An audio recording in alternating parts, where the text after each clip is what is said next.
Ladies and gentlemen, the show we've all been waiting for. Paranormal Buzz Radio is proud to present REP Paranormal and Friends with your hosts, Kim Purvis and Allison Robinson.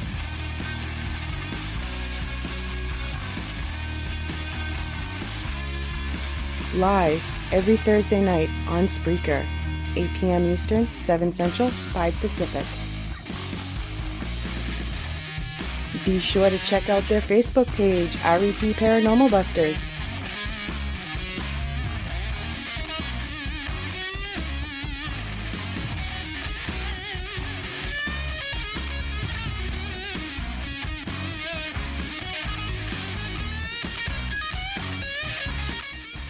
The views and opinions expressed in this podcast by the host or the guest do not necessarily reflect the views of Paranormal Buzz Radio or its sponsors. Use of any material produced by Paranormal Buzz Radio without express written consent is strictly prohibited. For information on everything Paranormal Buzz Radio has to offer, visit our website, paranormalbuzzradio.com. Like us on Facebook, follow us on Twitter and Instagram.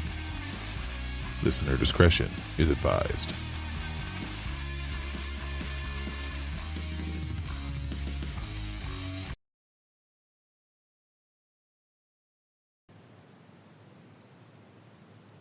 There you go. All right. Well, welcome to another night. We have some special guests tonight. We have Creepz on tonight. Alec and Adam. So welcome.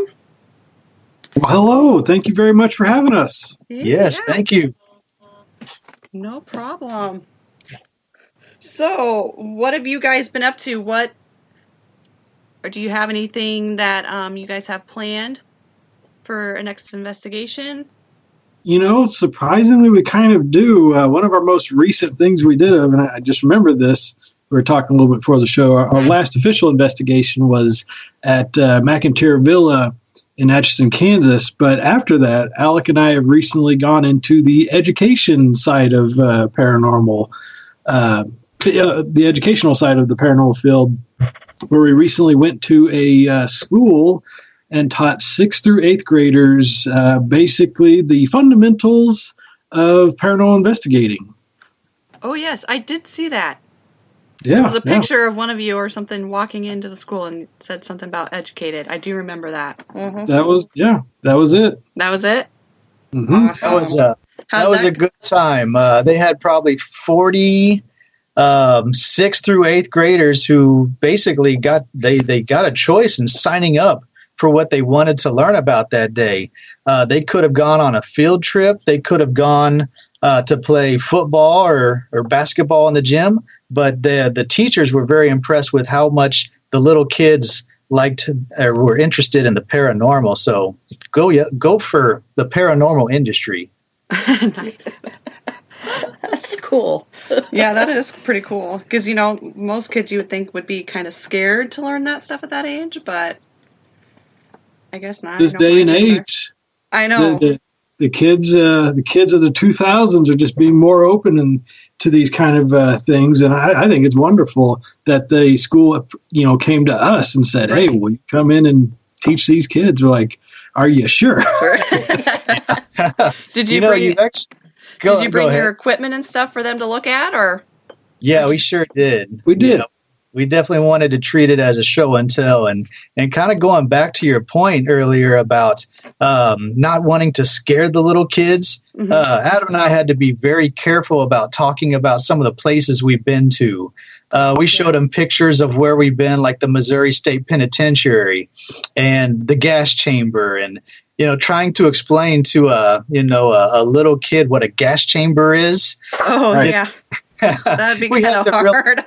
Yeah, it was a challenge, but we were very careful with our words, and really just wanted to make this a memorable experience. And a good way to do that was to show all the gadgets that we use during a live investigation.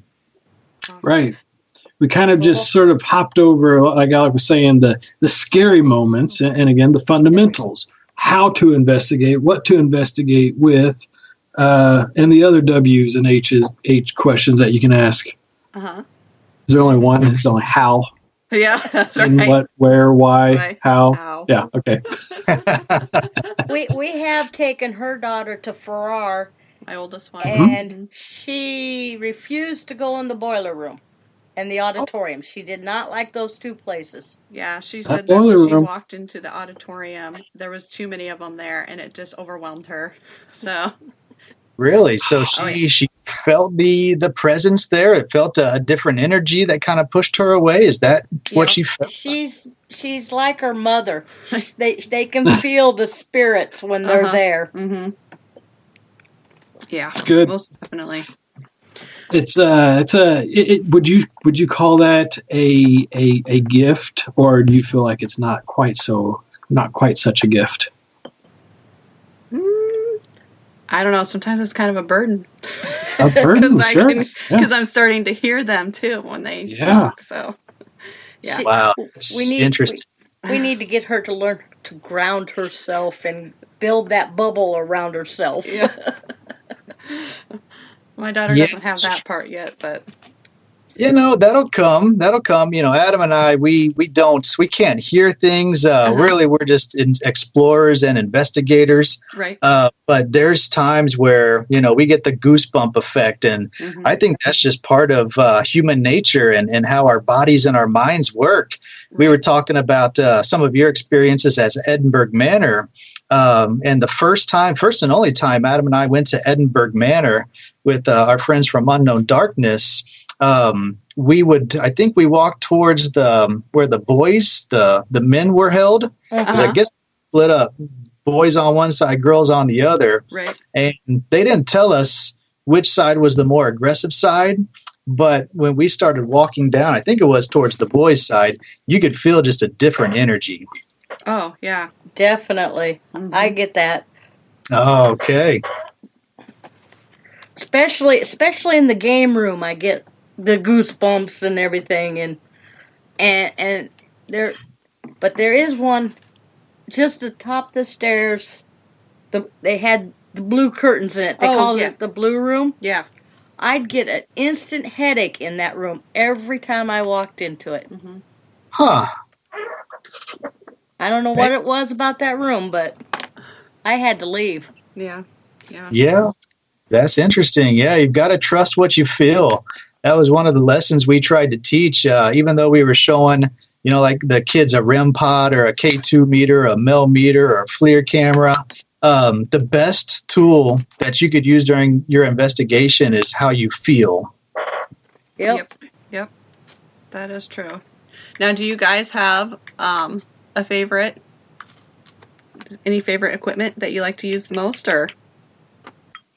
Yes. What's yours? I was recently asked that question, and I said the SB7 Spirit Box, which is kind of funny because I don't know if it's funny or not, but Alec mainly uses that. He carries that with him all the time. But I love the results that you can get from an SB7, right? Because especially when you apply a certain rule to it, you can ask questions, but if you get like one syllable words, you kind of got to throw it out, especially if it's just like I said, a syllable. But when you, for example, we were at a place here locally called Longview Mansion. It's in Lee Summit, Missouri. Is that it? Yeah. We were using the SB7 Spirit Box, and we asked the question, is there anybody here want to speak with us? I think it was. It's something along those lines. And very clearly, through this SB7 Spirit Box, you heard the name Lula. And that is it's not a very common name. Right. But yeah. Clear as day, you can hear Lula, and Lula was the former owner of the Longview Mansion. Oh, wow. That's pretty crazy. When the SB7 Spirit Box gets evidence like that, gets results like that, that makes it definitely one of my top favorite pieces of equipment because it's clear. It's hard to argue whether or not what it was. I mean, that was clear. Yeah, exactly. Another one on SB7, same place. You guys were in the basement, and you asked if anybody was attached to the furniture, and you got yes. Yep, I am real clear. I watched that not too long ago. That's right. That's what turns you into a believer with the SB7. You know, I know there's a lot of debates out there because it's cycling through all these radio stations. And, you know, we pay very close attention to when the static kind of slows down, when the static goes away and a clear voice comes through with multiple syllables, 2, 3, or sometimes 4 syllables. Mm-hmm. I mean, that's hard, and it relates directly to your question. That's hard to argue. And going back to one of our favorite places ever, the Farrar Schoolhouse, we were up by the stage, and I forget how we phrased the question, but it was, you know, we're trying to solve the mystery of who's haunting Farrar. Mm-hmm. And 3-syllable answer came through. We didn't pick it up at the time. At the time, we thought it said angry. Mm-hmm. But when we slowed down the audio, it was very clear, and the 3-syllable word was janitor. Oh yeah. Yep. Kim was gonna talk about that. Yeah, that's pretty cool. That's pretty cool. Yeah. Shay is wanting to know how long you guys have been investigating, or a team, or as a team. She wants to know both of those. Officially, I think we really kicked it off in 2008, and by I think November or so, we had our first official investigation in November 2008. I think it was, or does that sound right? Yep, that's correct. And Adam's my brother, and our other guy Gideon. He wasn't able to join us tonight, but we've known Gideon since he was a little kid. So basically, we grew up together. We're just a team of 3. We've always been 3. We'll probably continue to stay 3 unless Adam's dog Chiefs comes along. Why not? Bring Chiefs. But that's the history of the team, and it's crazy. We're coming up on 10 years of doing this, and the 10 years has just gone by so fast. Oh yeah, that's pretty awesome. See, we've been at it 4 years now. Yeah. Excellent. Good. Start our 5th year. Yeah, this is the start of our 5th year. Yeah. Mm-hmm. And you're going good. Yeah, we are. I'd like to travel out, a little bit farther, different states. We're gonna get to different states. It's just money wise right now that's the hard part. Oh yeah, I know. So I want to get out to Gettysburg and stuff like that. Yeah. Oh my gosh, yeah. Have you guys ever done Gettysburg? Have you ever ventured out that far? Not. No. Closest thing that we've done is here in Kansas City. We have a big, Civil War history. You had the border war between Kansas and Missouri, where you have pro-slavery versus anti-slavery, even prior to the Civil War. You have John Brown and his abolitionists fighting along the Kansas and Missouri border right here in the Kansas City area. So locations for Civil War battles would be like Harris Kearney House in Kansas City, John Warnell House. What are the other two? There's like maybe two others for sure. Yeah, Alexander Majors, I think was close to, that's right on the state line road, which separates Kansas and Missouri. So, some hot battles went down there. Oh, yeah. Rice Tremonti House. Mm-hmm. Rice Tremonti House was a famous stopping point on the Santa Fe Trail that was cutting through Kansas City. And, fast forward a few 20 years or whatever, I think it was built like in the 1840s. So you get to the Civil War, and one of the famous orders that were established by the Union Army was to go to the other side, or to the pro-slavery side or Confederate side, and burn down their houses if they declared that they weren't going to be a part of the Union. And surprisingly, this house survived that General Order Number 11. And nobody knows for sure why it survived. Maybe they used it as a headquarters or something. But that's about as close as that we've got to Gettysburg. Right. But still, would love to go to the actual Gettysburg battlefield site as well. Awesome. Shay said she's going in June, so that'll be awesome. Nice. So she'll have to let me know how that goes. No kidding. Yeah, that's going to be a fun trip, Shay. So we usually have, anytime we do an investigation, we like to focus on the Midwest. I've kind of got a strict rule. If we're driving, I like to keep it within 5 hours. I don't blame you. I don't blame you. But Kim said, I mean, I don't like paying for a hotel. And when you're yeah, exactly. When you're a paranormal investigator, we always say that time is your worst enemy. Right. So if we're making a 3 or 5 hour trip, we're going to spend as much time at that location as possible. Sure, we're not going to sleep. Sure, it's dangerous to drive back 5 hours on no sleep. Right. That's just dumb, but we've done it before, and by the grace of God, we've survived. Probably won't do that again unless we have sufficient amount of sleep in us. Correct, Yeah. like the hand in your book. Yes, exactly. That's. I remember you guys talking about that at Farrar too. Yeah, I figured that was appropriate to talk about there because that was after a Farrar investigation, and honest to God, I was driving along. I was tired, shouldn't have been driving, and I turned around to see Gid in the back seat reaching out with his hand to like tap me on the shoulder, and then all of a sudden that hand disappeared and. The real Gideon was there asleep, leaning his head against the window. So I was tripping, and I had to tell Alec immediately. I'm like, "Yo, this is what I just saw." Yeah, we didn't even cross the Iowa border at that point. We still had a long way to go. But that woke us up. And another good trick is if you've ever seen Ace Ventura, the old Jim Carrey movies. Yes. Stick your head out the window and just get get some fresh air. My cousin actually did that on the way home from one. Nice. Yeah, she was sticking her head out the window. Yeah, you get that blast of oxygen, man. That's a good half-hour boost right there. Right, especially if it's cold outside too.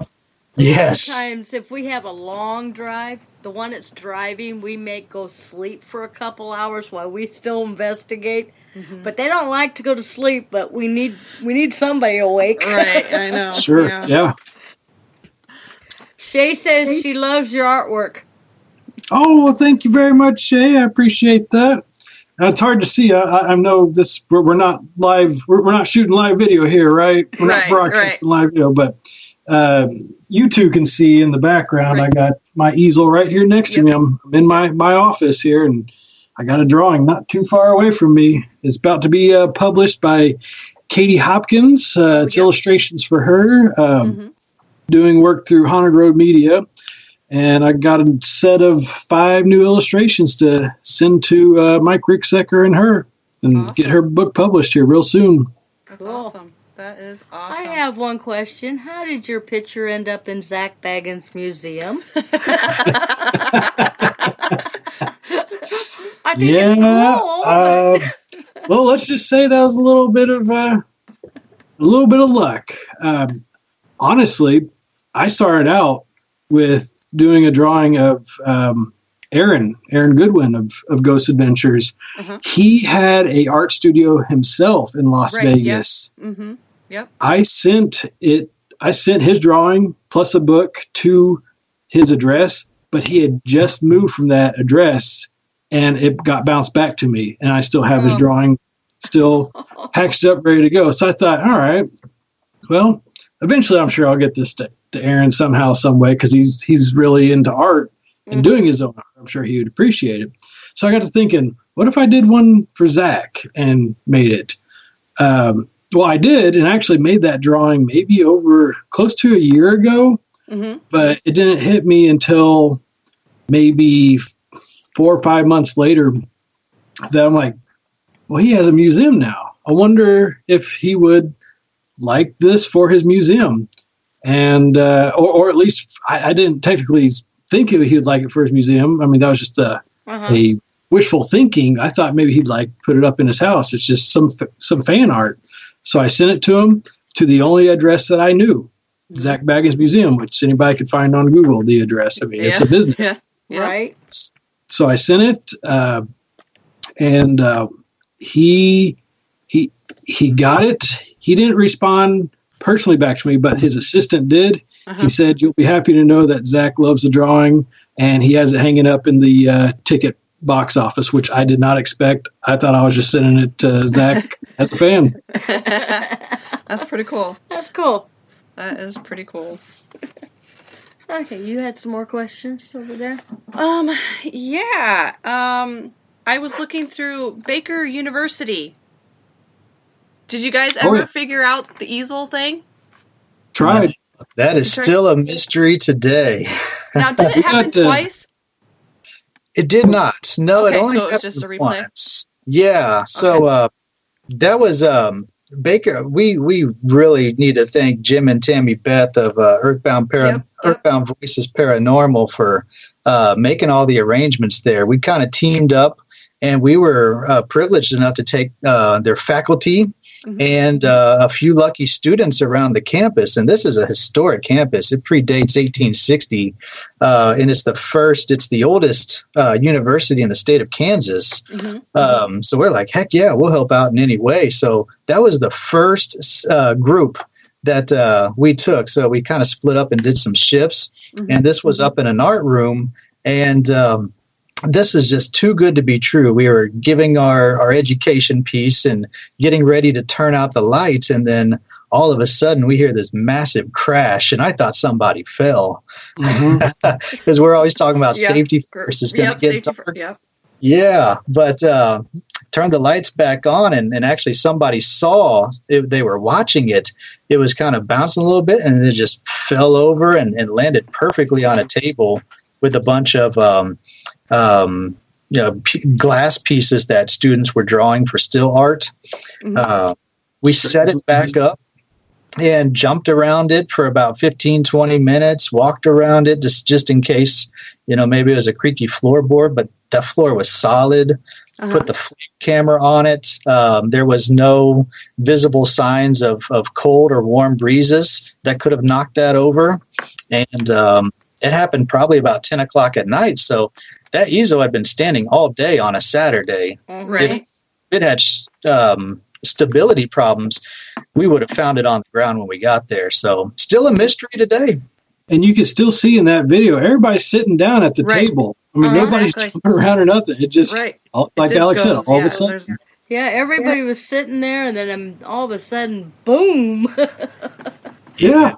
The funny thing is, they started clapping, and I thought, "Oh man, they think we staged this." No, we don't do that. We pull a very honest investigation, and we're not that good to pull off a stunt like that. Oh my gosh, yeah. Also, another thing, when you guys were getting those responses, you were by that case with like was it a gun or something, or the bullets? It almost sounded like that whisper was saying Dennis. Yeah, that's right. So, was that the president? Yep, a former president. Yeah, one of the resources that we had to help us with Baker University historical facts was forgive me, I forget her title, but she was great.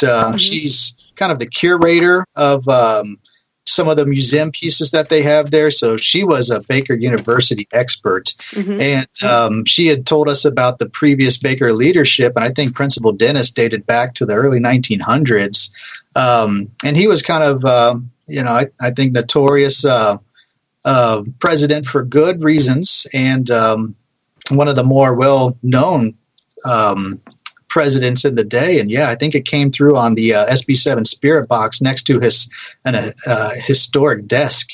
That they didn't know whose desk it was, but they felt like that sort of brought confirmation to that possibly being his desk. Yeah, I do remember it saying that.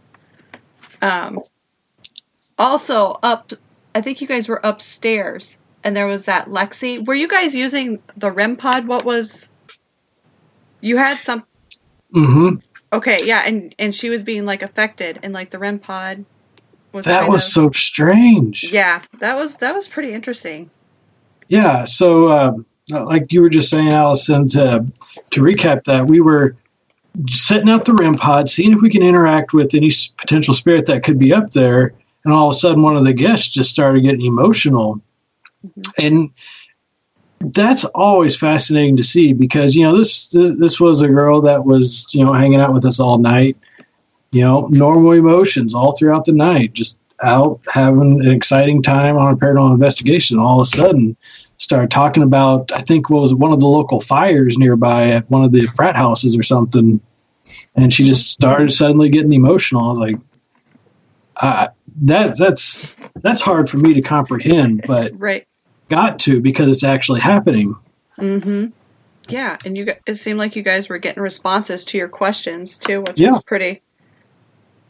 Yeah, from that point, we had some very interesting REM pod activity. I know we were all kind of circled around it within close quarters, but that REM pod was quiet all night.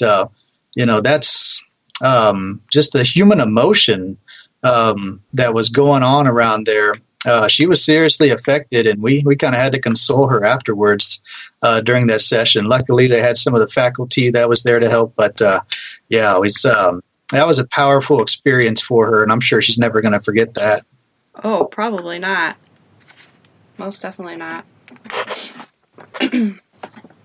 Let's see. Do you have anything? In the McIntyre Villa, when you guys were up in the attic, remember you had the thermal cam going and you thought something was moving? Did you ever figure out what that was?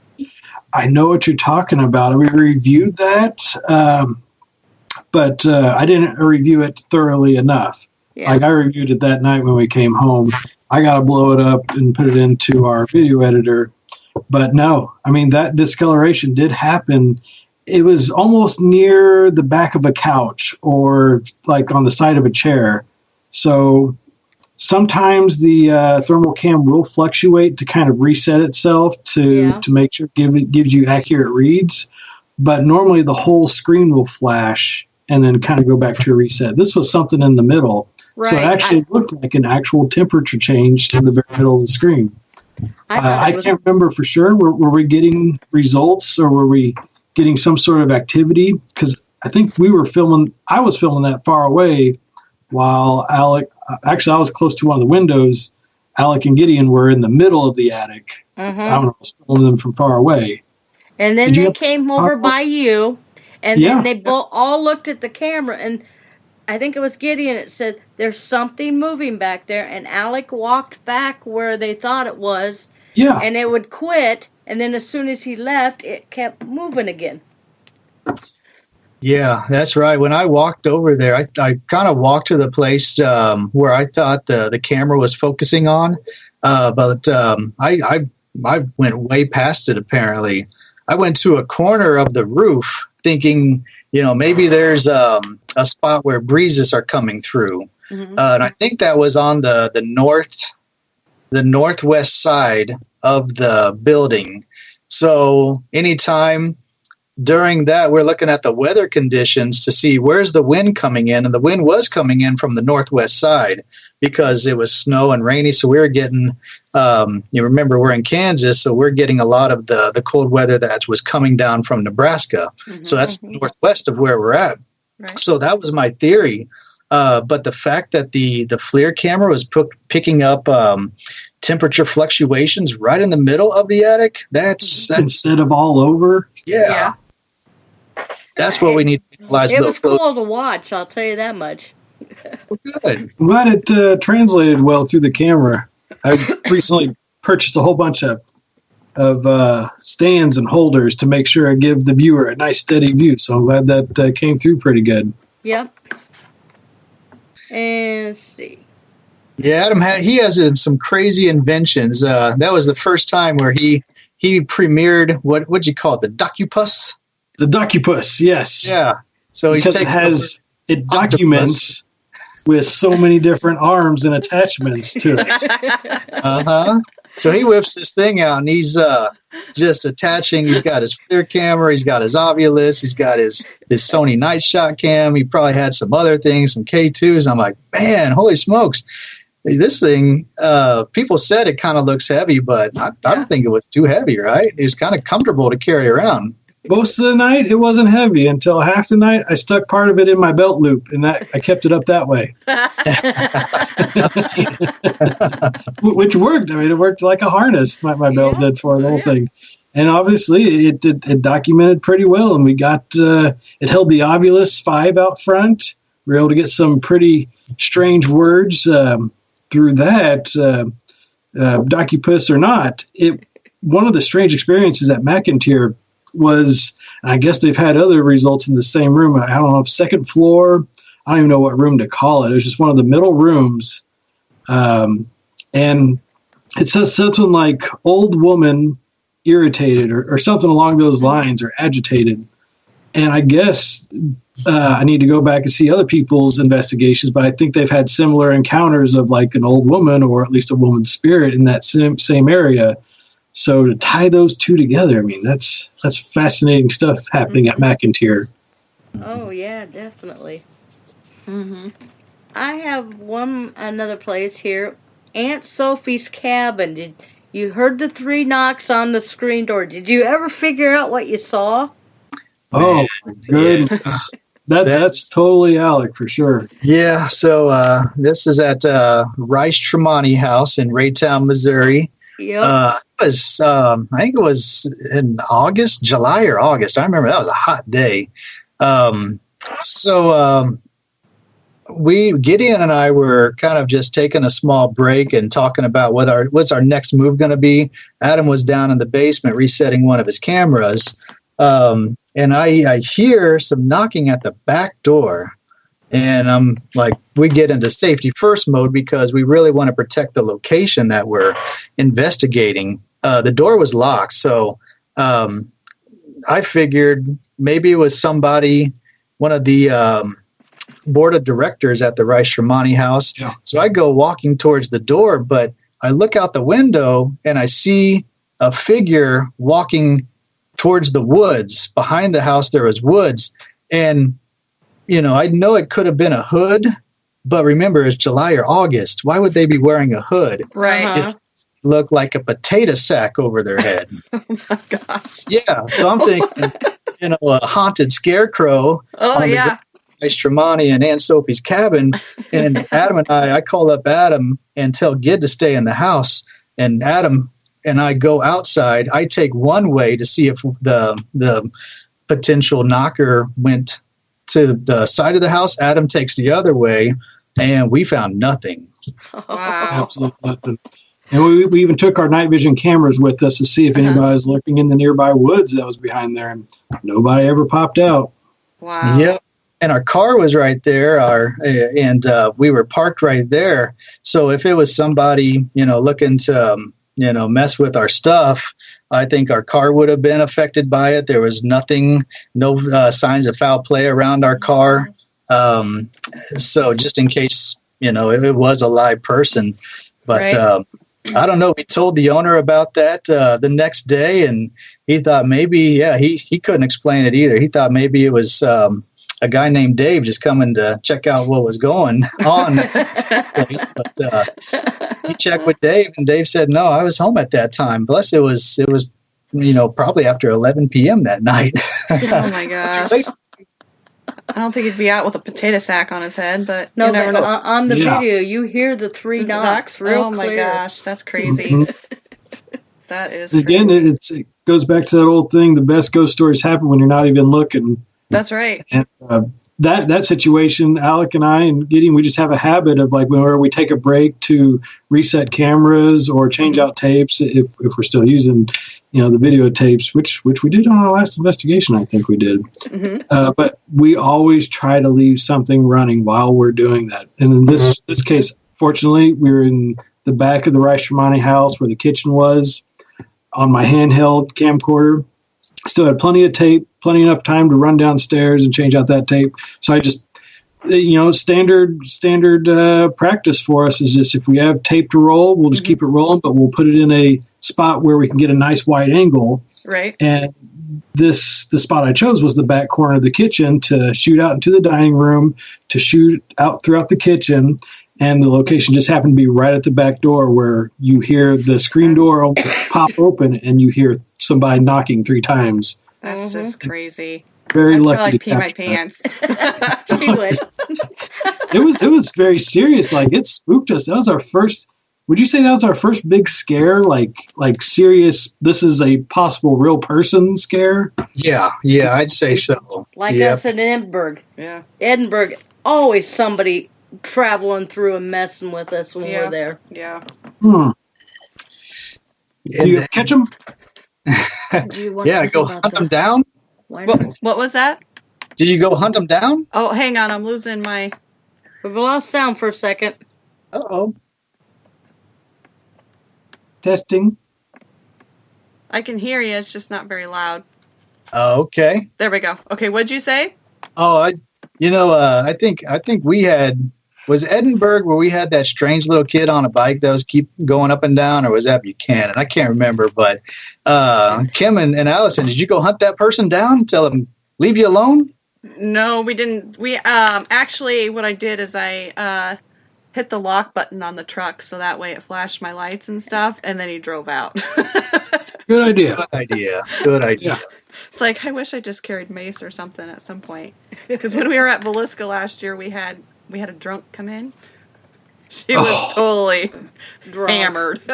Jeez. And we were in the, right inside the door, and she comes in and is just like, I saw you guys upstairs, and I was going to come in and just scare you guys. And one of the girls was like, do you want to get the crap beat out of you? Yeah, and her husband had to drag her out. Oh, I was going to say, we haven't been there yet, but we know Johnny Hauser's nearby. Did you have to give him a call and be like, hey, you got someone unauthorized on your property? No, actually, he came and met with us earlier, but he was heading out of town. So he's like, if you have any problems, just call the cop in town. It's his relative, like a cousin or something. So he said, Nice. just tell him where you're at, and he'll be right over. But we didn't. Good. We just let it slide. Maybe Okay. next time we'll charge him some money and give him a tour. We'll Sure. make a little money for him. Let's see. Okay, the winery. How many times have you guys done the winery? Oh, wow. That's quite a bit. It's definitely was our busiest place. Official investigations, and also unofficial investigations where we just go up and enjoy the products that they sell. And Adam, he's got some great memories at Belvoir Winery. I do. Yes, you do. Yes, you do. For the listeners at home, that's where I got married as well. Yep. Yep. That would be awesome. But what's like the most memorable thing you've gotten there? Like captured or EVPs or anything? Do you have anything? Yeah, there's so many stories we brought back from Belvoir Winery. We used to lead tours throughout the 4 buildings that are on the property. When we were leading one tour, it was in the hospital building, which is the furthest away from the main renovated building. And we all have, kind of stations when we're leading a group. Adam was getting ready to do an EVP session. Gideon was watching one hallway, and I was watching the other hallway, just because these buildings are exposed to the elements. There's no doors. So like what you had at Villisca, anyone could walk in. So I was watching my hallway and had a camera on it, but I wasn't looking through the camera. I was looking through, I was just watching the darkness basically, but I was focused on a window at the end of the hallway because I could see a light from a distance away. I think it was a parking lot light. So I was like, okay, perfect. That's going to keep me grounded while I keep a watch on this. And suddenly that light went away. It's almost like the darkness in the hallway took over. And then a couple seconds after that, a lady's hat flew off. Oh, wow. That's crazy. That is crazy. Yeah, and she was freaking out, and we're like, man, did anyone get that on camera? That was awesome. I wish my hat would fly off. But our hats didn't fly off. But after that happened, she was done. She didn't want anything more to do with Ghost or Belvoir or us. But her hat. She said her hat flew off and she ran out. Oh my gosh. Yeah. Nice. I don't know if I I'd think run for out. me- I'd be freaked out for a little bit, but I don't think I'd run out. I'd want more. Yeah, you definitely just need to shake it off and get back in there. Yep. Because that's definitely a place you can explore for a very long time. One of there's two things that stick out in my mind for the Belvoir. One I captured on a stationary camera. Again, it's one of those that Best Ghost Stories have when I look for it. And we had just propped up a camera while we were either closing up or shutting down for the next part of the investigation. And I left it in the bar area. Uh-huh. And on our camera's audio, we captured what sounds like a girl's voice or a woman's voice that said, "We're scared, go away." And it was just four guys there. It's Alec, Gideon, and I, and the host that was showing us around. Mm-hmm.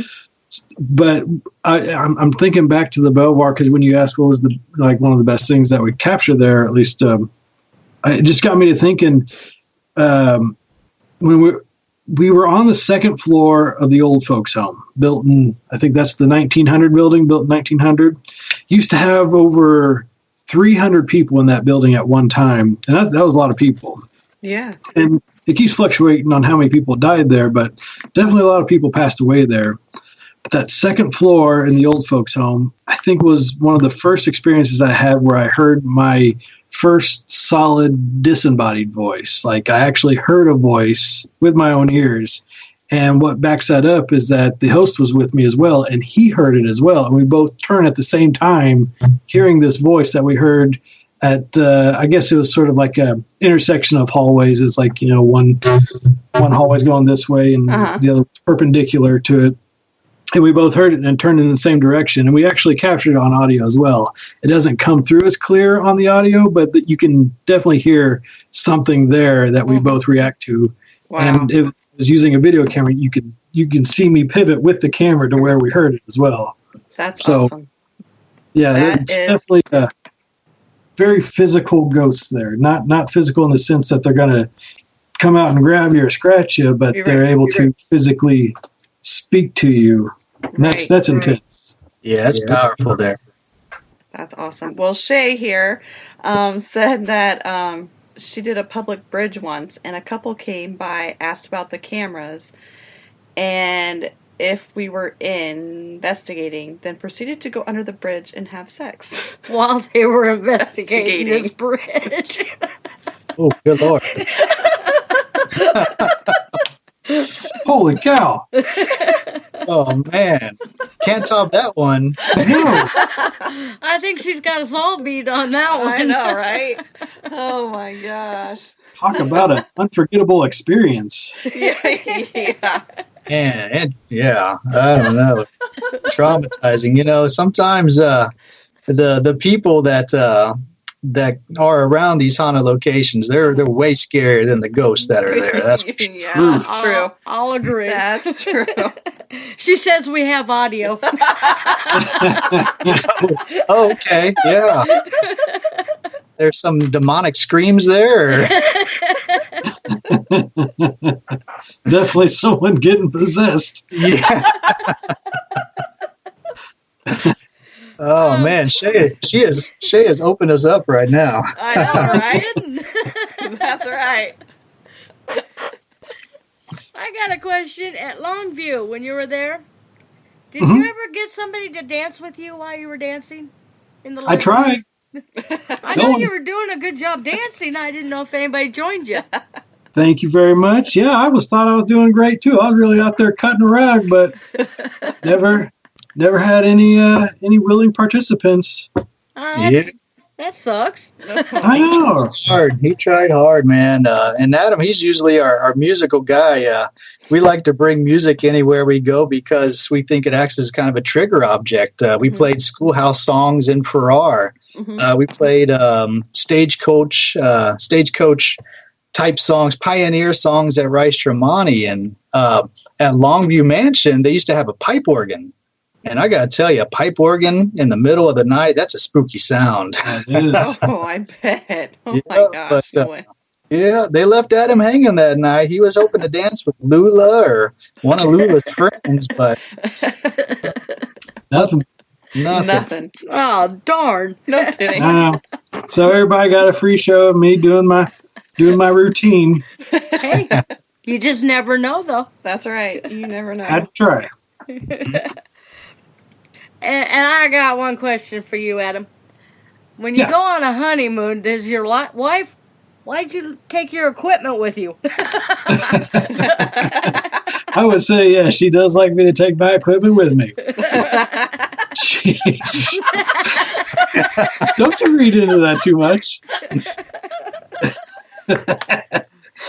I asked for permission when we were going to historic locations on our honeymoon, such as Stonehenge, if it would be okay if I brought some ghost hunting equipment. And she was up for it. She was up for it. Awesome. That is awesome. Yeah. And plus, I was going to do it either way, either something small, like a voice recorder. So, but yes, she was very open to the idea. She loved the idea as well, and she helped out extremely well. So she was helping me interpret the words that were coming through the Obelisk 5 at Stonehenge, and some of those words were, if you research more into the history of Stonehenge, some of those words were coinciding with its history, which made it kind of fascinating evidence. Yeah. I got to watch part of it. I haven't got to watch it all yet. Oh, it's all right. It's all right. But yeah, before we did that, I was actually talking with Alec. I'm like, would it be okay if we did a ghost hunt there? I mean, is there any rules or regulations against filming at Stonehenge and producing, evidence? Because you don't really ever see that. You don't really see anybody paranormal investigating Stonehenge. No. Or at least it's always history tours. So I didn't know. Alec looked it up, and do you remember what it said, Alec? Yeah, so I found one site that seemed to be operated or very close to the operators of Stonehenge, and they were talking about the do's and don'ts that are on the tour, and they allowed various photographic and recording equipment. Mm-hmm. So I kind of said, that's your loophole right there. That's right. Kind of, and we're not making any money off of this. We're basically recording, documenting, and sharing to the public. Yep, that's right. That's absolutely right. So I said, go for it. I think we have somebody on here, Tammy Beth. Yeah. Oh, Tammy Beth. Hi, Tammy. She just joined us. Yep. Good. Hey, Tammy. Yep. Yeah. We're great teammates with Tammy. We've done Beatty Mansion together in St. Joe. We've done the Columbian Theater. They helped us out with a Halloween event this past year, and that was a crazy time. The Columbian Theater and Oz Museum, Belvoir. Man, Tammy and Jim of EVP, very trustworthy friends out there. Well, that's good. I know we're trying to find a spot so we can go with you guys sometime. Besides Farrar. Oh, I'm sure we can figure that out. We have options. I know you got quite a few down that way. Yeah, I know. Yeah. Yep. Yeah, and usually March and April every year we kind of take the winter off when it comes to traveling, just because you don't know how the weather's going to be. Mm-hmm.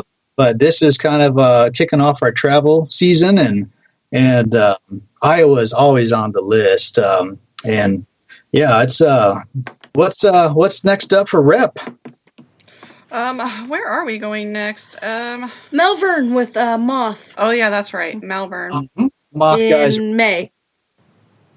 Let's see. Good. Yep, May 25th. I had to look at my calendar. I was sending all kinds of weird dates out to people for that.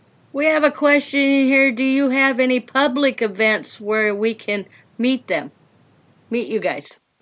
The first one that comes to mind is June 1st, Alton, Illinois, at Mineral Springs Hotel. Alec and I will be there at Haunted Road Media Paracon. Awesome. And if you haven't been to Mineral Springs in Alton, Illinois, put it on your list because you will not be disappointed, and you may not even be able to investigate it all in one night. Oh, awesome.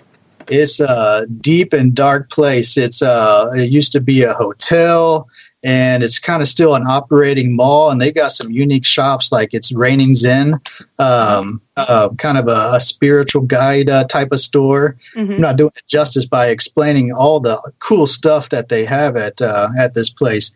But June 1st in Alton, Illinois. Adam and I just went this past year for the first time to meet with Mike Ricksecker and Shauna. They put it on, and they put on an awesome event. A lot of paranormal teams come down there. A lot of people selling books. They have an educational speaker series. But the investigation that they open up to the public that night, man, they've got a slaughterhouse in the basement. They used to slaughter cows. That's some heavy energy in the deep basement. What's intense about that is that we could start from the top. So was it the second floor? There's a second or third floor. Either way, the top floor. It's you would be able to investigate that. It's all unrenovated hotel rooms that people used to stay in. You get to explore one level of that. You can explore the main ballroom where the actual Haunted Room Media Paracon goes on after hours. Of course, you get to explore that. One area of interest there is that they have a running water fountain that flows at the end of a hallway, and Lee Ehrlich and Mike Ricksecker were able to actually capture voices from the water noise that was echoing down this hallway. So this fountain sort of works like a SB7 spirit box in a way, or at least like a white noise generator. And you can actually capture voices that are responding directly to your questions through this hallway. So that's just on the main level. So that's two locations. You got the hotel floor, the unrenovated hotel floor. You got the main ballroom area and this fountain hallway. Then we go to the basement. I don't even know which part of the basement comes first.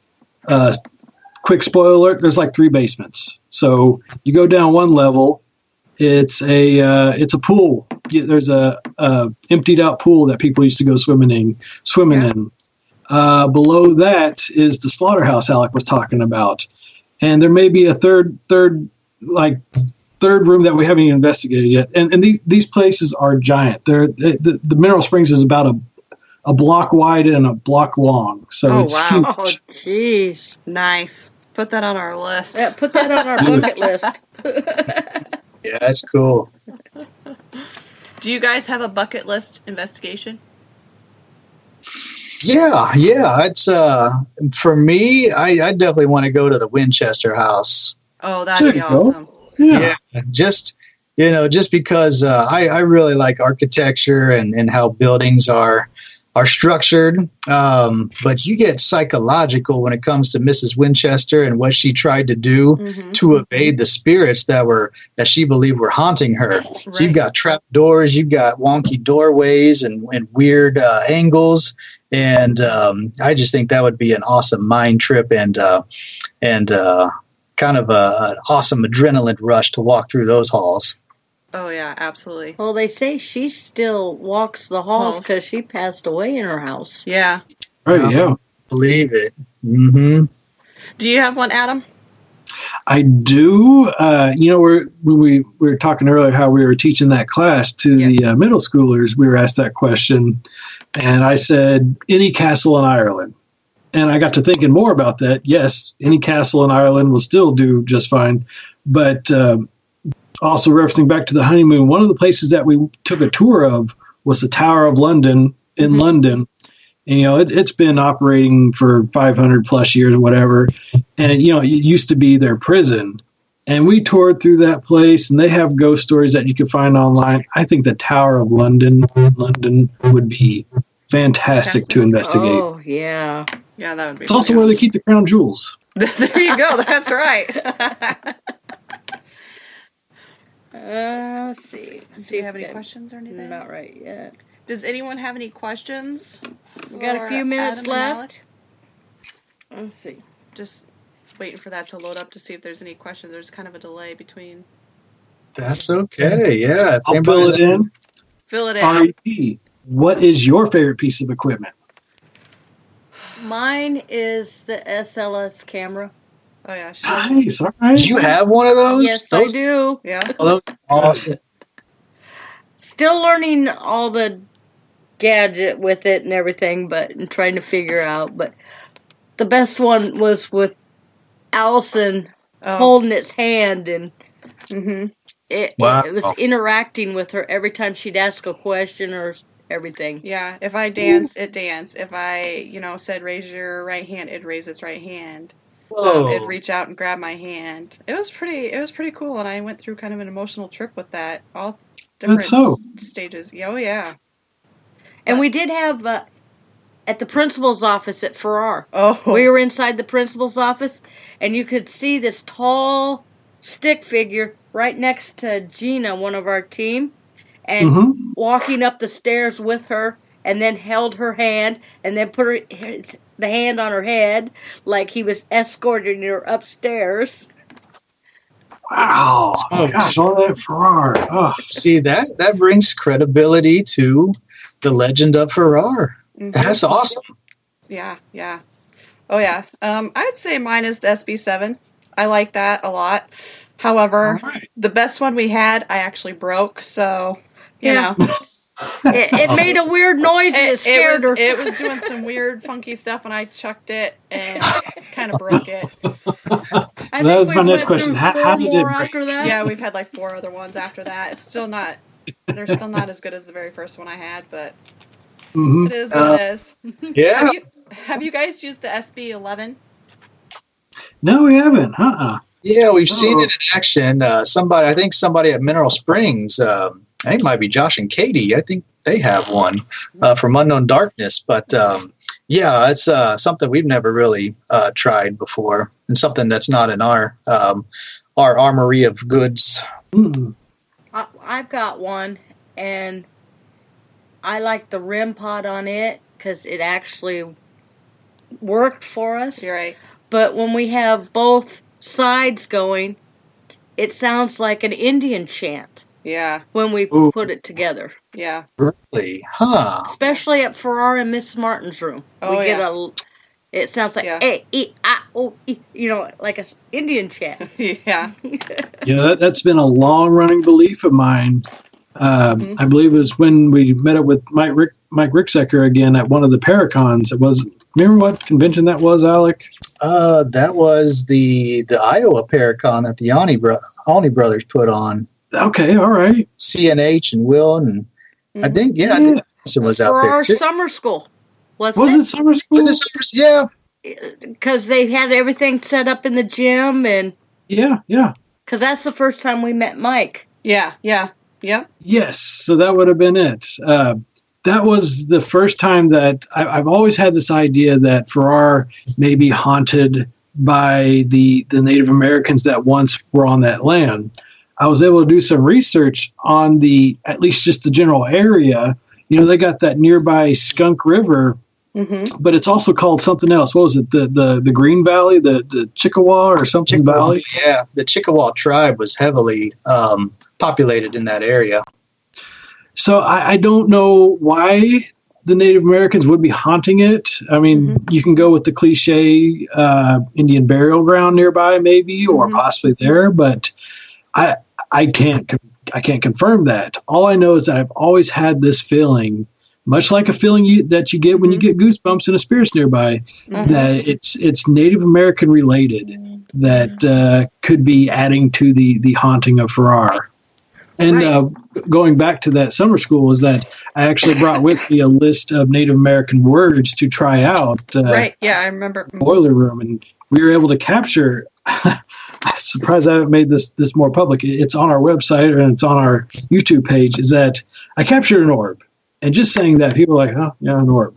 Well, what's funny about this on video, while I was saying some of these names, this orb came in the view on my camera, and a lady reacts to it. She actually, that wasn't you, Allison, was it?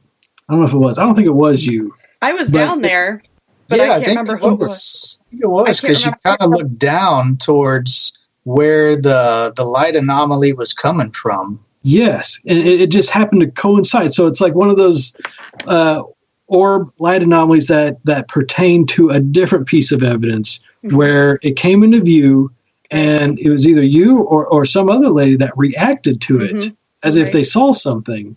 So that's one of our most credible pieces of light anomaly evidence that happened in the boiler room. And it was pitch black down there. Right. That room is always pitch black. Had gone out. We could barely see faces. It was, we didn't have it illuminated with our lights like we usually do. And I think everybody wanted it as dark as possible. Oh, yeah, absolutely. Tammy wants to know, what about the Ovilus 5? I think for your favorite equipment. I would say that about 20% of the time it's accurate. Now, I will say that the Ovilus 5 is susceptible to, when you jar it around, move it around like this, it will automatically, I think it'll throw out words that do not make sense or pertain to investigation.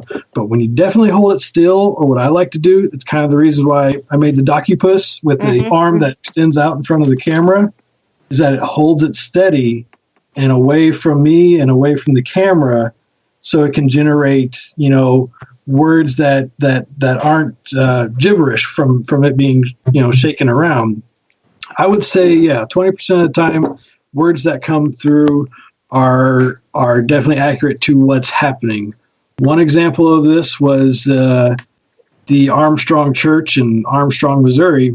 This was one of the first times that we used the Ovilus 5. I think it was. Or either we've had it for a while or something.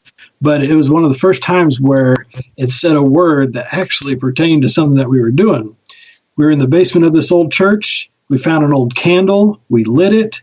Gideon was using the Ovilus 5. We had the Ovilus 5 sitting next to the candle while we were investigating the rest of this basement. All of a sudden, out of the blue, the Ovilus 5 said the word candle. And nice. To have an actual candle there lit, burning, and for it to say candle. Now, I've read a review on the Ovilus 5. Somebody broke it down and looked at all the parts. It has no microphone on it. It just has a database of words, and it's just supposedly supposed to interpret the feelings of whatever spirit's nearby. So for it to say candle next to a lit candle, I thought that was pretty credible. Pretty credible win for the Ovilus 5. Oh, yeah. Absolutely. We've got one, too. Half the time I forget to take it with me when we go investigate. We did get it. We did get it in the Edinburgh. Yeah, in Edinburgh we had it with us. I set it in the coffin, and it did say known death, and then it said L. Like I never figured out what L was, if it was like initial for their name or what. But so it was just the letter L. Yeah, it was just the letter L. After it said death. That's interesting. That is weird. I think at Edinburgh we got it came through with yellow pipes. That was Edinburgh too, right? That was pipes? Actually yellow pipes. So we were in the basement and we were like, what's this thing? It was really just rattling off a lot of words at that time. And this where we can say talking gibberish, and we stop paying attention to it.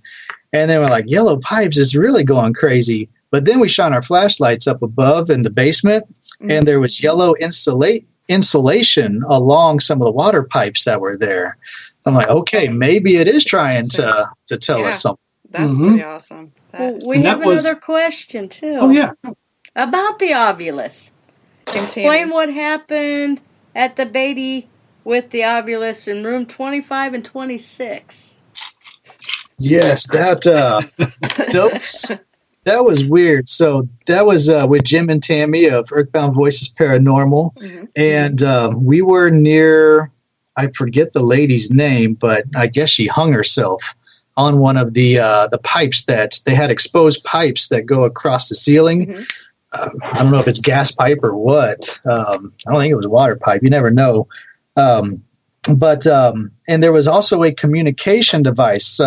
I guess it used to be a group home of sorts, so you could push different numbers to communicate with various rooms. But we kind of scanned the area with our K2 meters at that time. I don't think our K2s were detecting any form of electromagnetic activity, so we assumed that there was no power going to that communication device. big box of Mhm. buttons pushed. But yeah, the Obulus that night threw out some pretty relevant words. I think it said push, and I think it might have said, I can't remember the exact words that it said, but it did tie in to that communication device. Mhm. And it was right next to the room where we were told that had some of the most energy still in the big mansion. It was kind of like one of those old-fashioned call boxes that when you're a patient in a room, you press a button and it'll let the nurse know what room is having trouble. It was one of those devices. Oh, okay, gotcha. So, and what they're talking about, I think in the question was room 25 or 26, like Alec was saying, a lady had hung herself. I can't remember the exact words as well, but one of the words I do remember was the word hung that came up when we were near those rooms. Yeah, okay, gotcha. All right. Yeah, that'd be pretty awesome. Oh, Tammy said, remember, it put out a bunch of words when you hit the doorway. Yeah, right into the doorway of, I think, room 26 sounds familiar for sure. I think it was definitely one of the rooms on the end. Yeah, as soon as we walked in that room, that was next door to the place where the lady hung herself. As soon as we walked in that door, it started just spitting out a lot of words. Then we'd walk out, and it was silent. Then we'd walk back in, and it started going again. That's it. Gosh, that's crazy. Absolutely crazy. Does anyone else have any final questions? Give them a few seconds. Yeah, we're just going to give them a few seconds and see if there's anything else they want to say before we start wrapping things up. That's fine. We've been on an hour. Hey, yeah, we made it. Man, that's fun. Well done. And we didn't, what was it last time? Dead air a lot. Well, it kept kicking us out. So we Oh, had to no. restart. Nope. Okay. No. All right. Well, I think we're good then. Thank you That's guys cool. so much for being on tonight. Thank you very much for having us. Yeah, absolutely. We'll have Anytime. you hang on while we shut things down. And I'm going to give our shout outs here real quick. Yep. Let's see, to Matt, Shay, Tammy, Jen, B, Eye of the Beholder, Nice. Good Metallica song. Wolf. Oh, and of course Cam and I wasn't on there tonight. All right, I think that's Pretty much everyone who's commented That's a- tonight. that's a So good thank you crew. everyone, and thank you guys for being on. Of course. Let me. We'll have you hang on a second. We'll get this wrapped up. All right. Sounds good. Thanks for having us, everyone.